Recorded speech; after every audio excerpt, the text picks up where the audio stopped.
Во последните 3 години во земјава регистрирани се 12 фемициди, а само во изминатата година веќе 4, бројки кои алармираат на сериозен пораст. Предолго се молчи за родово базирано насилство, кое се почесто завршува со најтрагичен исход. Од Хера вела дека жените не се чувствуваат безбедно и голем дел од нив ниту знаат да го препознаат насилството, ниту знаат каде да побараат помош.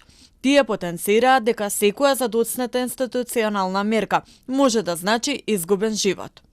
Бараме поголема меѓусекторска соработка. Во превенцијата огромна е улогата на образованието.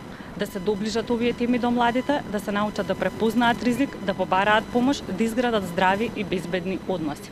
Бараме соработка и на времено реагирање.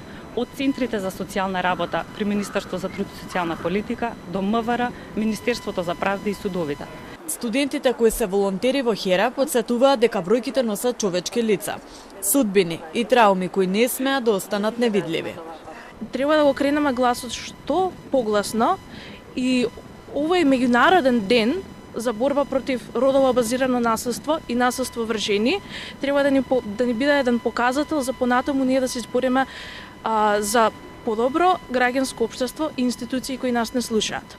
Денеска започна младинската кампања на Хера Феминизам кој потврла во рамки на глобалната иницијатива 16 дена активизам. Кампањата ги критикува долгогодишните институционални пропусти во превенцијата и заштитата од родово базирано насилство. Незината цел е да ја подобри безбедноста на жените.